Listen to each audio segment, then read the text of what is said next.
Yesterday evening, my nephew Alex called me, his voice shaking with embarrassment. Aunt Linda, why aren't any of the cards working? My father-in-law and I are stuck at this fancy brunch spot, and we can't cover the bill. Everyone's staring, it's mortifying.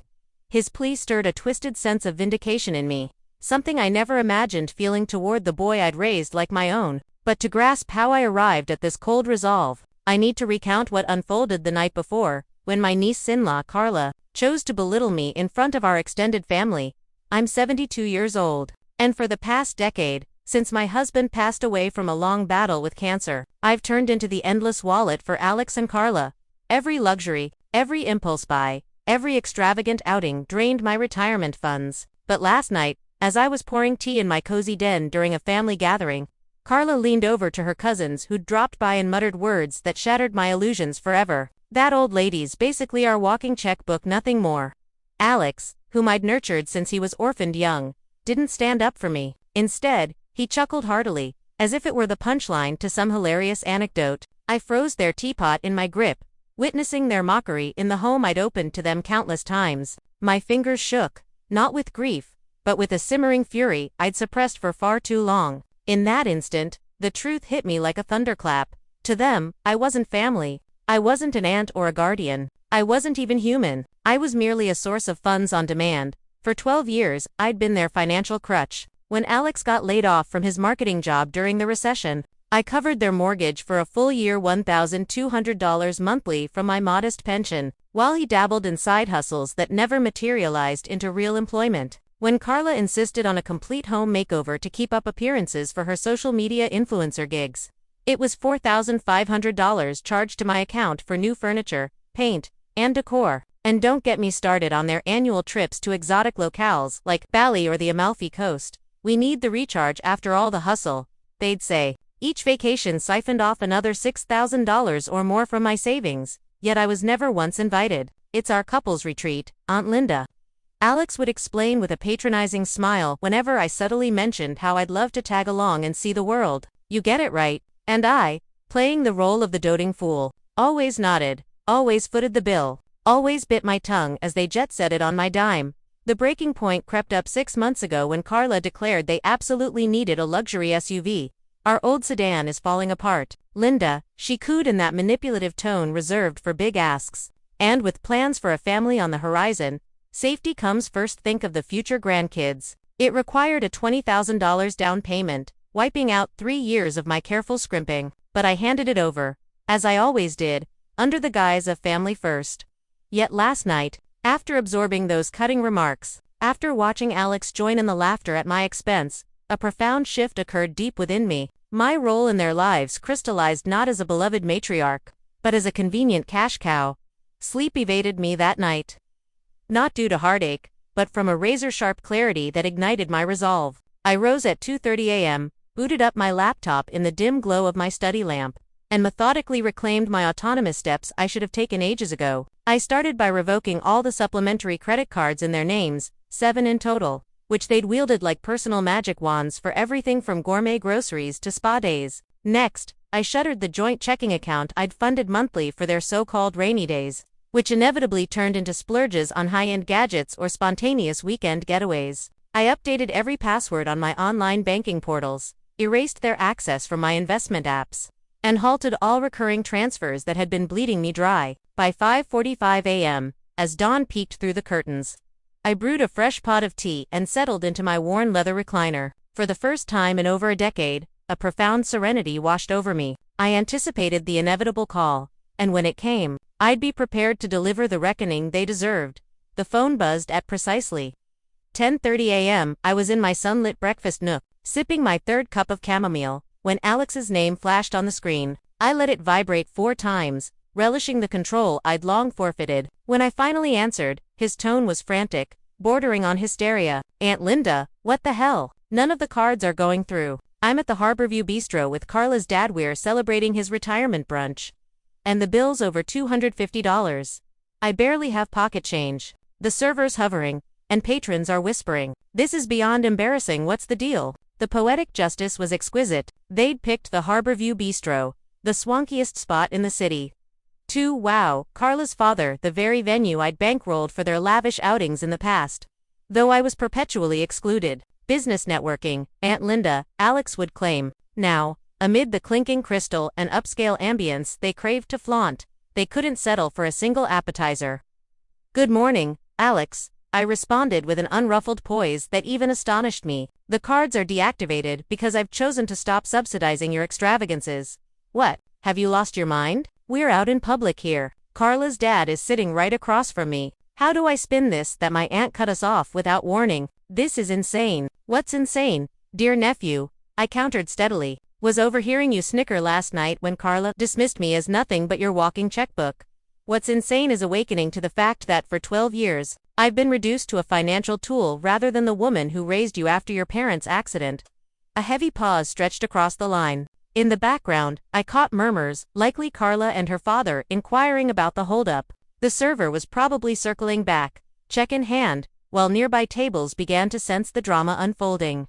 Aunt Linda, come on, not now. We can hash this out later, but reactivate the cards just for this meal. I swear. I interrupted firmly. No more vows, Alex. No more. 12 years of empty assurances. 12 years of being your fallback for every whim. But last night, I saw the truth. You hold no respect for me, no genuine appreciation, and certainly no love akin to what I've poured into you. That's not fair. Of course, we care about you. Carla was just venting her humor as sarcastic. You know that. I know her all too well, Alex, and you too. That's precisely why I've drawn this line. His breathing grew ragged, audible over the phone. I pictured the escalating tension, Carla's father shifting uncomfortably, the server exchanging glances with the manager, diners subtly eavesdropping on the unfolding spectacle. Auntie, please, we can't just sit here like paupers. What should we offer to scrub pots in the kitchen, or beg for a handout? This is a total disgrace. Now you taste the bitterness I've swallowed for years, I said evenly. The difference? You're 38. Fully capable of handling your own messes. Are you all right? This isn't you. You've never been so, heartless. Heartless. The accusation stung, fueling my retort. After decades of self-denial, skipping my own modest pleasures like a new winter coat, or a simple weekend trip to fund their indulgences. After solitary holidays while they globe-trotted on my contributions. After retiring at 67 only to watch my nest egg dwindle for their essentials. Heartless was your glee at mocking me last night. I fired back with icy precision. Heartless was ignoring me except when the wallet opened. Heartless was valuing my bank balance over my presence in your lives. In the background, voices swelled. Carla, demanding details. Her father grumbling something about family reliability. The server had doubtless returned multiple times, his politeness wearing thin. Look, Aunt Linda, I understand you're hurt, but this isn't how we fix it. Let's meet up. Talk it through like rational people, but right now, help us out one last time, and we'll make changes. Promise. I let out a wry, hollow laugh that echoed my accumulated bitterness. One last time. How many final bailouts have I provided? Countless, Alex, but no more. Auntie, how do we face Carla's dad? He thinks we're stable, successful. Word will spread our circle, we'll hear about this fiasco. And there it was, laid bare. His primary concern wasn't mending our bond or acknowledging the pain inflicted. It was optics preserving that polished facade, the envy of their peers, the illusion I'd unwittingly sustained. That's on you to navigate, nephew. For too long, I've prioritized your image, your ease, your joys. Now, I'm reclaiming mine. You can't just abandon us like this. Your family, the closest thing to a parent I've had. Exactly. I'm family, not your financier, not your enabler. Not your endless resource. And as family, I failed by not teaching you self-reliance sooner.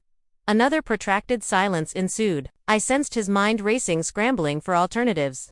Perhaps texting friends for a quick wire transfer or contemplating an awkward plea to Carla's father.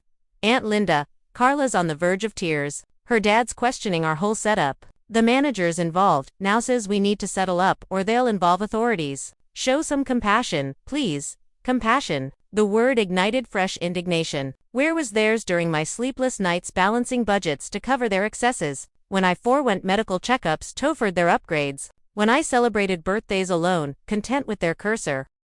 Afford their upgrades, when I celebrated birthdays alone, content with their cursory thank you texts for the checks I'd sent. Compassion is reciprocal, Alex, built over time. You and Carla squandered it last night. I ended the call. My pulse raced, hands quivering with exhilaration rather than regret. For the first time in ages, I'd asserted boundaries. For the first time, I'd chosen self-preservation. Over the following hour, notifications flooded in missed calls from Alex, then Carla, voicemails laced with pleas and accusations, texts begging for reversal, promising therapy sessions, family counseling, anything to restore the status quo. But I silenced my phone, stepped into my garden, and breathed in the fresh air. The seeds of change I'd planted would grow, whether they liked it or not. Perhaps this humiliation would spark their growth, force them to confront the entitlement I'd enabled, or maybe it would fracture us further. Either way, I was done being the sacrificial lamb. From here on, my life and my finances were mine alone. I never imagined that a simple afternoon tea with my daughter Sophia and her husband, Liam, would shatter the illusion I'd built around our family. But there I was, Evelyn Harper, a 68-year-old retired schoolteacher, sitting in my cozy sunroom, listening to voices drift from the living room where I'd left them to catch up while I prepared more snacks. I'd always prided myself on being the glue that held our family together, especially after my husband Thomas passed away 10 years ago from a sudden heart attack. Thomas had been the practical one, managing our finances with a steady hand. But after he was gone, I took over, determined to keep everything running smoothly. That meant helping Sophia and Liam whenever they needed it, and they needed it often. It started innocently enough. Sophia, my only child, had married Liam right out of college. He was charming, ambitious, but perpetually between opportunities. First, it was helping with their wedding costs. Then, a down payment on their first apartment. Over the years, it escalated: car payments, home renovations, even funding Liam's failed business ventures. I'd dipped into my savings, my pension, and the life insurance payout from Thomas, always telling myself it was what parents do. Family first, I'd say, echoing the mantra my own mother had instilled in me. But that day, as I sliced lemons for the iced tea, their words cut deeper than any knife. I heard Sophia's laughter, first light, carefree, the way it used to be when she was a little girl. "Oh, come on, Liam, you know Mom's like our personal piggy bank. She wouldn't know what to do with all that money anyway. She's got that old house, her knitting club, and her garden. What else does a widow need?" Liam chuckled, his voice low and conspiratorial. "Yeah, and thank God for that. Remember last month when we needed the cash for the ski trip? I thought she'd balk, but nope, out came the checkbook. Anything for my darlings," he mimicked in a high-pitched voice that was a cruel caricature of mine. Their friends, two couples I'd invited over to make it a proper gathering, joined in the laughter. "Evelyn's a saint," one woman said. "Or maybe just a sucker." My parents cut me off at 25. I froze in the kitchen doorway, tray in hand, my heart pounding like a drum in my chest. The room fell silent as they noticed me, but the damage was done. Sophia's face flushed, but she recovered quickly with a forced smile. "Mom, we were just joking. You know how we are." Liam nodded vigorously, reaching for a cookie as if nothing had happened. But I saw it, the flicker of entitlement in their eyes, the assumption that I'd brush it off like always. I set the tray down with trembling hands and excused myself, claiming a sudden headache. They left soon after, with awkward hugs and promises to call. But I barely registered them. That night, alone in my queen-sized bed that still felt too big without Thomas, I replayed the scene over and over. The mockery stung, but it was the truth behind it that burned. I'd given them over $100,000 in the last decade, money I'd saved for my golden years. For travel I never took, for charities I'd dreamed of supporting. Sophia had a good job as a graphic designer, and Liam was a freelance consultant. Yet they lived like millionaires: luxury cars, designer clothes, exotic vacations, all on my dime. I'd enabled it, fearing that saying no would make me the bad mother, the one who abandoned her family. But now, clarity hit like a cold wave. No more. The next morning, I drove to the bank before they could wake up and pester me. I spoke with my advisor, a kind woman named Carla, who'd known me for years. "Evelyn, are you sure?" she asked as I instructed her to cancel all supplementary cards linked to my accounts, close the joint emergency fund I'd set up for them, and block any future transfers. "Absolutely," I replied, my voice steadier than I felt. By noon, it was done. I felt a mix of terror and exhilaration, like jumping off a cliff into unknown waters. The calls started almost immediately. First, "Sophia, Mom, what's going on? My card got declined at the coffee shop. Is there a glitch?" I let it go to voicemail, pouring myself a cup of chamomile tea instead. Then Liam, Evelyn, hey, tried to fill up the tank and nada. Call me back, okay. More voicemails piled up, each one escalating from confusion to irritation. I ignored them all, sinking into my armchair with a book I'd been meaning to read for months. The silence in my house was golden, no demands, no guilt trips, but peace was short-lived around lunchtime.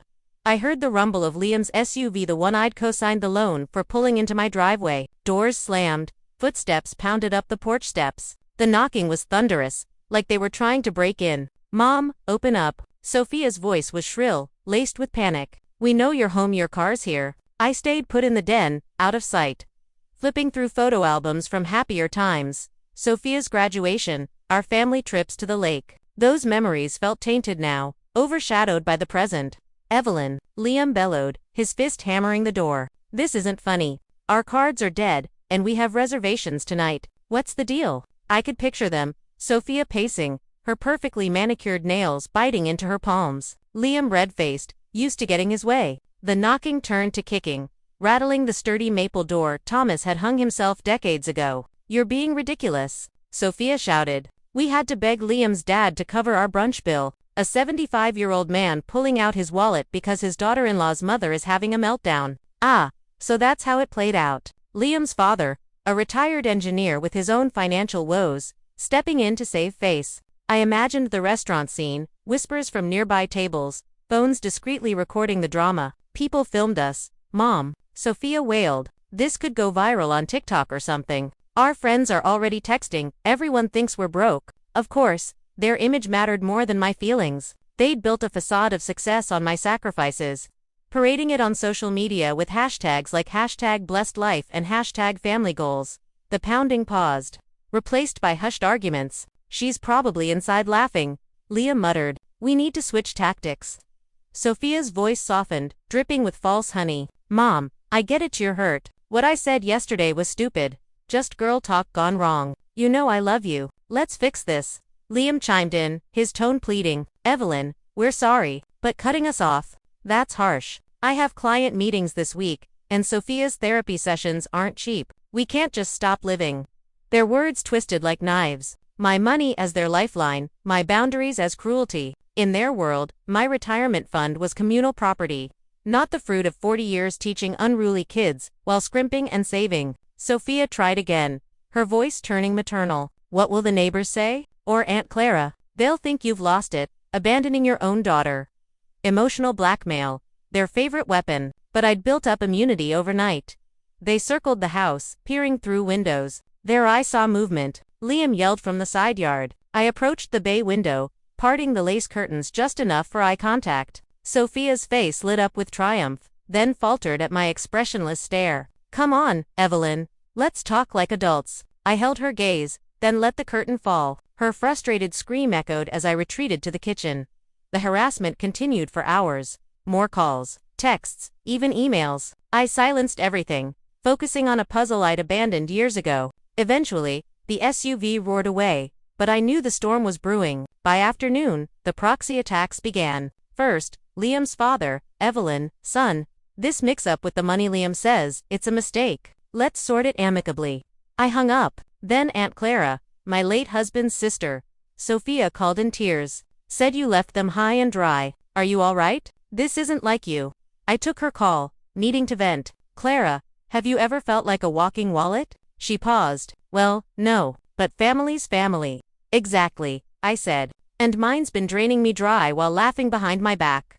We talked for an hour. She admitted Sophia had exaggerated, painting me as unstable. By evening, I'd unplugged the landline and set my phone to do not disturb. Dinner was simple pasta with herbs from my garden, but it tasted like freedom.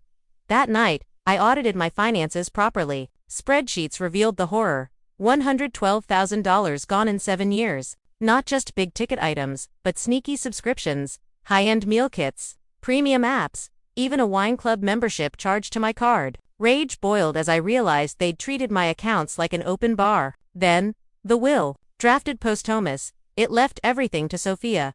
The house stocks, the antique collection. Why? She'd already squandered her inheritance prematurely. Sleep came easy, dreamless. Morning brought resolve. I scheduled a lawyer's appointment for revisions, perhaps, a trust for charities, or splitting assets with distant relatives who'd shown genuine care. Then, the bank for ironclad security measures. As I ate breakfast, the answering machine blinked with 18 messages. Sophia's sobs. Mom, Liam's devastated. Please. For us.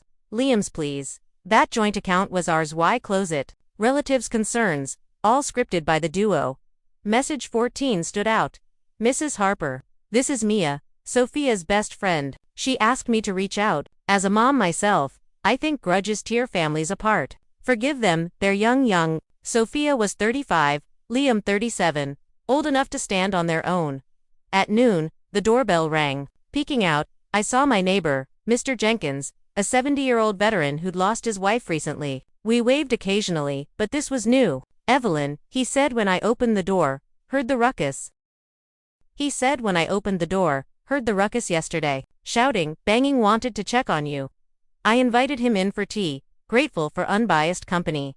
Over scones. I spilled the story. He nodded knowingly. My son did similar after his mom passed. Cut him off cold turkey. Best decision I made. Now he's self-sufficient, and we talk as equals.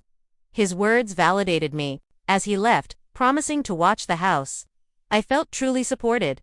The saga wasn't over, more calls came, escalating to threats of legal action, laughable, since it was my money. But I stood firm, booking a solo cruise with their vacation fund. For the first time, my life was mine. No more ATM duty. Just Evelyn, reclaiming her worth. Eleanor Thompson had always prided herself on being a devoted mother. At 68, widowed for over a decade, she lived in a modest 2-story house in a quiet suburban neighborhood. The same one where she'd raised her only son, Michael. Her life revolved around simple routines, tending to her small garden, reading mystery novels from the library, and occasionally chatting with her neighbor, Margaret, over the fence. But beneath that calm exterior simmered a growing frustration, one that had been building for years. Fueled by Michael's endless financial demands, it all came to a head one Friday evening during what was supposed to be a casual dinner at Eleanor's home. Michael and his wife, Sophia, had invited themselves over, as they often did, bringing along a couple of their friends, for what they called a relaxed get-together. Eleanor had spent the afternoon preparing a hearty meal: roast chicken, mashed potatoes, and fresh salad from her garden, stretching her budget to make it special. As the group settled around the dining table, the conversation flowed easily at first, touching on work, the latest movies, and weekend plans.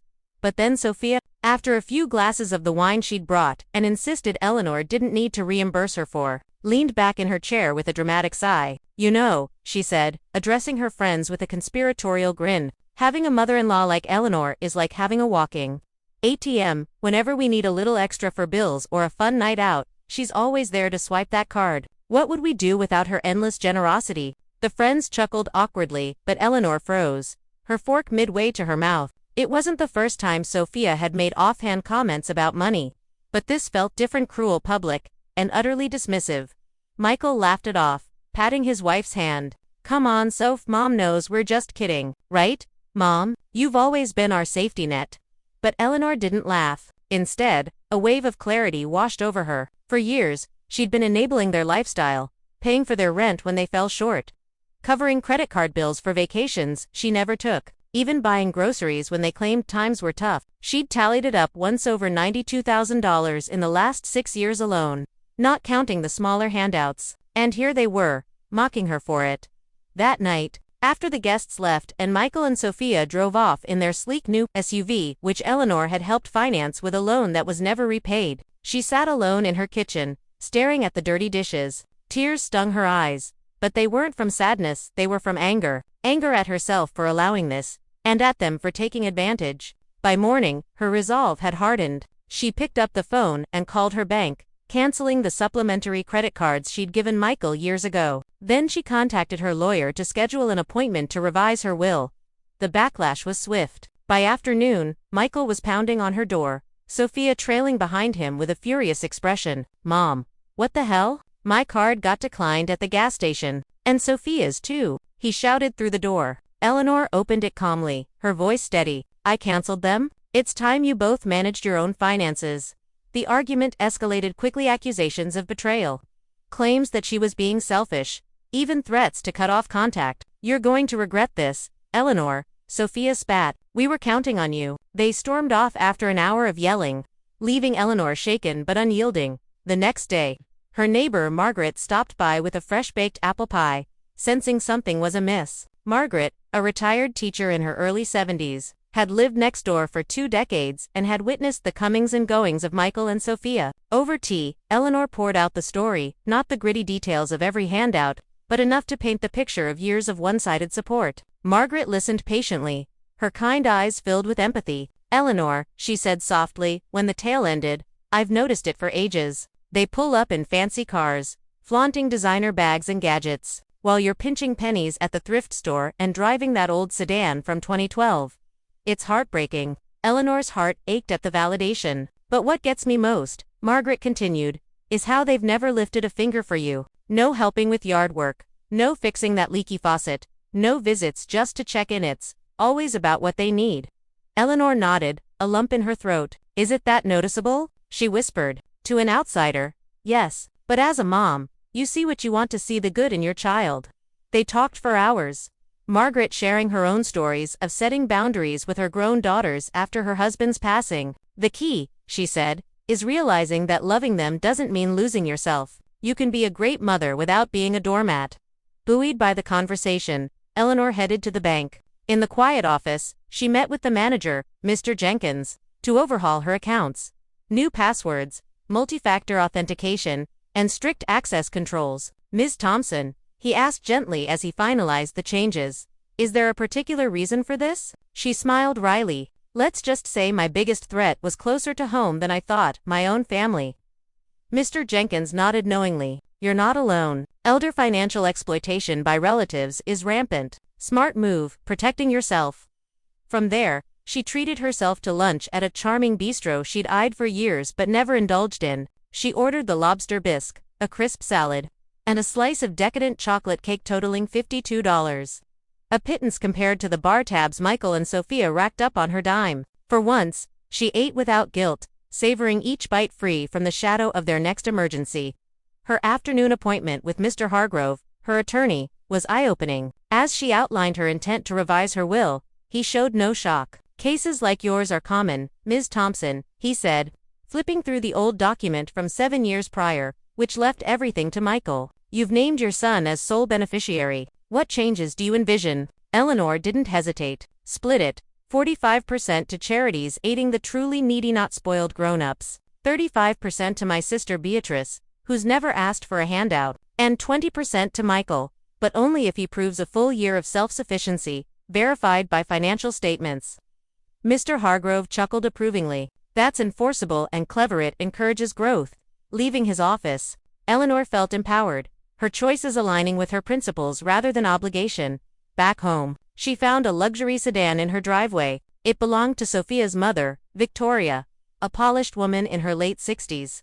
Waiting on the porch with a tight smile. "Eleanor, we need to chat, woman to woman."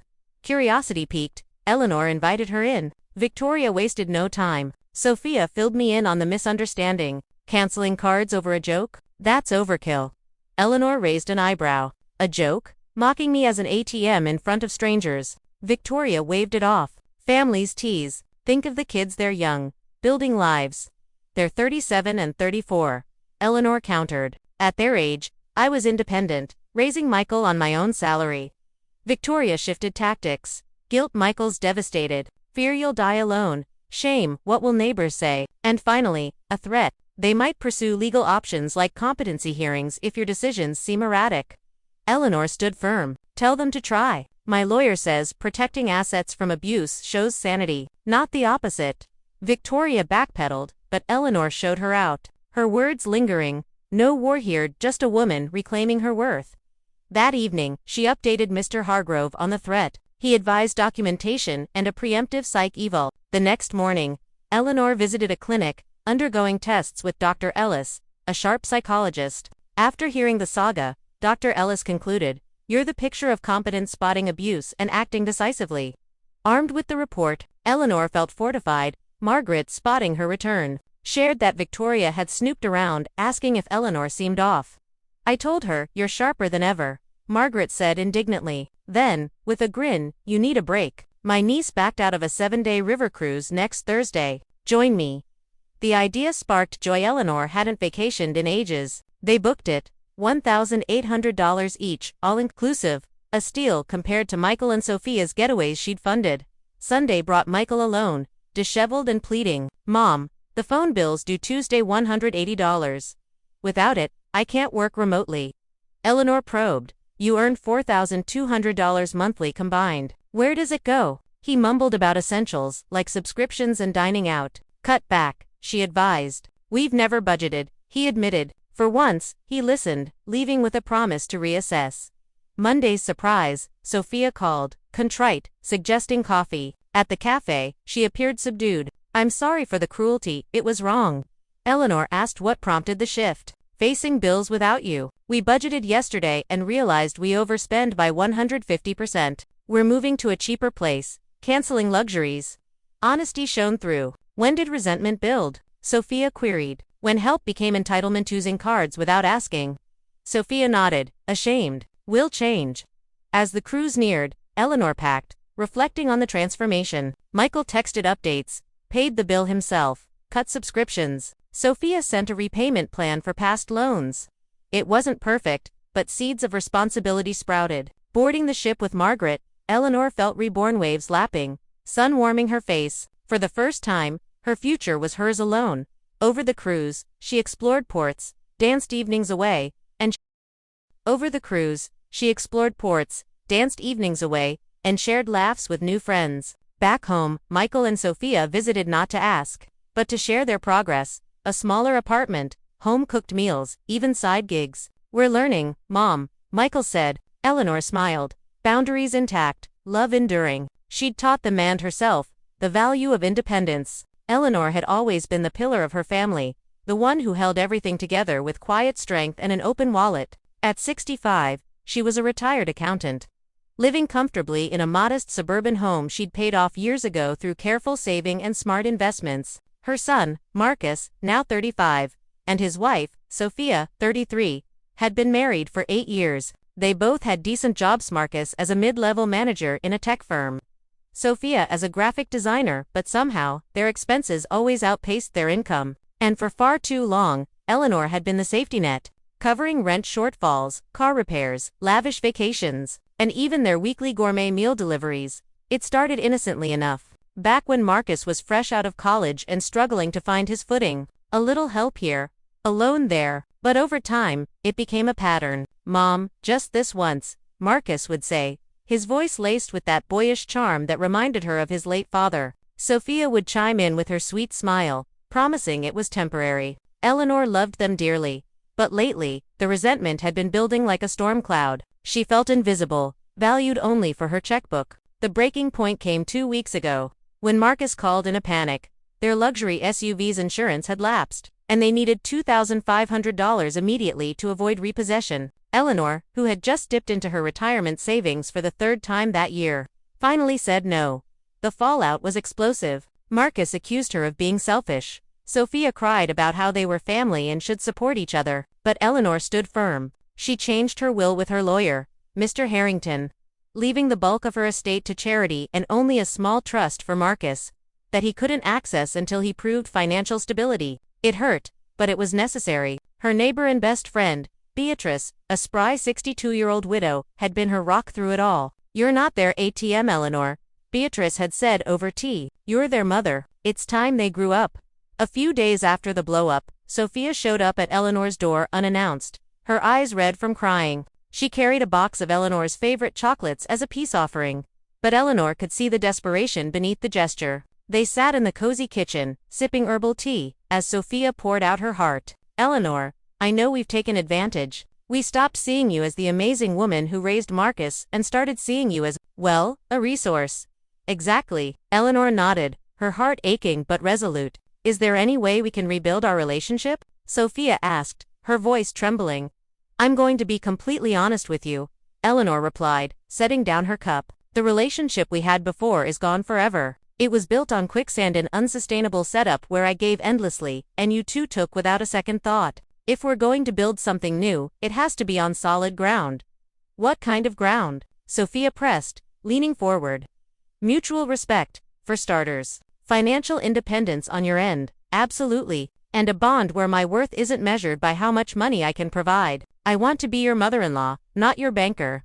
Sophia fell silent, staring into her tea for what felt like an eternity. Does that mean you'll never help us again? Eleanor sighed. It means that if there's ever a true emergency, after you've shown you can stand on your own 2 feet, we might discuss it. But it would be a one-time assist, not an ongoing handout. No more subsidies. How long do we have to prove ourselves? Sophia's voice was small, almost childlike. It's not about a timer, Sophia. It's a lifestyle shift. Balance your budget. Live within what you earn. Build up your own savings cushion. That's real maturity. Those fancy getaways, the upscale dinners will have to work for them like everyone else does. Sophia looked shell-shocked, her perfectly manicured hands twisting in her lap. Eleanor, I'm not sure we even know how to live that way. Then it's high time you learned, Eleanor said gently but firmly. You both have degrees, careers, talents. The only missing piece has been the drive to be self-reliant. And if we mess up, Sophia whispered, then you'll mess up as adults, owning your choices. You'll learn from the fallout, but at least it'll be your fallout, not mine, to clean up. They finished their tea in a heavy quiet, the only sound the ticking of the grandfather clock in the hall. As they stood to leave, Sophia paused at the door. Eleanor, this doesn't erase the past, but I've realized something huge this week. What's that? Being an adult isn't just hitting a certain age. It's shouldering the responsibilities that come with it. We've been pretending to be grown-ups while you bore the real weight. It was the wisest thing Eleanor had ever heard from Sophia, and it sparked a flicker of hope amid the pain. That evening, as Eleanor packed for her solo retreat, a 7-day spa getaway in the mountains that Beatrice had convinced her to book, she felt an unfamiliar calm wash over her. She hadn't abandoned her family. She'd shed a poisonous pattern that was poisoning everyone involved. If Marcus and Sophia were serious about change, they'd show it through deeds, not pleas. On Wednesday, a text buzzed from Marcus. Mom, secured a line of credit for the insurance. Also scouted a budget-friendly condo, relocating in a few weeks. Just FYI, it was modest progress, but progress nonetheless. A tentative stride toward autonomy. Eleanor slept deeply that night, anticipation bubbling for her impending escape. The spa was transformative. Lazy mornings in plush robes, indulgent massages, yoga sessions overlooking misty peaks, and meals tailored to her whims. Beatrice, who joined her midweek, was the ideal partner in relaxation. Witty, adventurous, and blissfully drunk. Over wine by the fire pit, Eleanor connected with other women in her age group, sharing parallel tales. At a group luncheon, Vivian, a 67-year-old former teacher, recounted how her 2 daughters had siphoned her savings for their startup dreams until she cut the cord. Later, by the infinity pool, Clara shared her horror story of discovering her daughter's secret shopping addiction funded by her credit line. What floored me most, Clara said, dipping her toes in the water as the sun dipped low, was learning I wasn't alone. I figured it was just my messed up family. But nope, there's an epidemic of us boomers who can't say no to our kids. Returning home on Monday, Eleanor felt reborn. A full week sans money, please. Free from the gnawing worry of others' finances. It was like rediscovering her pre-motherhood self, the vibrant woman who painted landscapes and volunteered at the local library. Her voicemail held messages, but none were frantic begs. Marcus had checked in thrice about her safe return. Sophia's note was simple. Hope the mountains were magical. Spill the tea when you're ready. Tuesday dawned with Beatrice arriving, armed with fresh scones and lattes, eager for trip tales. As they lounged on the sun-drenched deck, Marcus's sedan pulled up. He lingered in the driver's seat, gathering himself, before approaching. His knock was tentative, his face etched with anew gravity, nerves mixed with resolve. Mom, he said, as she answered, I know you're still unpacking vibes from the trip, but can we chat quick? Eleanor ushered him inside. Beatrice slipped away with a knowing wink. Mom, here's what Sophia and I have tackled this week. Marcus started, perching on the couch edge. We downsized to a cozy townhouse, saves us $500 monthly on rent. How's the adjustment hitting you? Eleanor asked, pouring coffee. Rough initially, less space, humbler area. But then it clicked. I sleep better knowing it's all on our dime. No more dread over bills we can't cover solo. It was a revelation. Marcus, voicing his own fiscal stress. Eleanor had never considered he might feel trapped too. We ditched the premium streaming bundles and fancy coffee subscriptions, he went on. Switched to free apps and home brews. And Sophia landed a freelance gig editing videos evenings, her call entirely. She wants to pull her weight, not ride coattails. Eleanor raised an eyebrow. impressed by Sophia's proactivity. Mom, I owe you a proper apology, not just for the recent mess, but the whole decade. I treated you like a cash machine, not my mom. What flipped the switch? She inquired. Crunching our first honest budget, I was clueless about real living costs. I've been faking adulthood, with you bridging the gaps. Marcus met her gaze steadily. These past days, first time in forever, I feel genuinely grown. Owning my calls, fixing my fouls, facing fallout head-on, and the vibe, Eleanor prompted. Scary as hell, but freeing. I didn't realize the burden, the shame of not being self-made, the guilt of leaning on you, the lie of our lavish life. His honesty pierced her. All these years, she'd assumed solo suffering, but Marcus had borne his own shadows. Mom, after all this, I hesitate to ask anything, but, do you see a path to a real bond? One where I'm your son dropping by out of love, not need. The query touched her core, signaling his grasp of the shift. Marcus, we can kick that off right now. I've craved a son who visits for me, not my means. How about Sophia and I swing by for brunch Saturday? We'll handle groceries, whip up the meal, and just hang. I'd adore that. Post-departure, Eleanor pondered the whirlwind fortnight. She'd relinquished her rescuer role but reclaimed dignity and authentic kinship potential. That evening, she rang Mr. Harrington about will tweaks. Post-Marcus chat, she envisioned incentives over penalties, a phased inheritance tied to milestones. She proposed.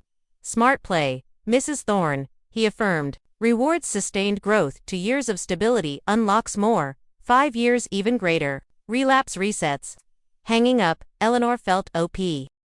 Hanging up, Eleanor felt optimism bloom, hope for Marcus's evolution, relational mending, serene golden years. She stepped onto her deck, stars twinkling above, the gentle hum of her newly added bird feeder wind chimes, a treat she'd long denied herself. At 65, she'd mastered self-kindness, matching the benevolence she'd lavished on others. Better late than never. This truth was etched in her soul. If this resonated, imagine supporting via a virtual tip for more tales. What did you do in her spot? Share below, I'm all ears. Where'd you catch this yarn? For more real-life sagas, hit like, sub up, hugs, till next.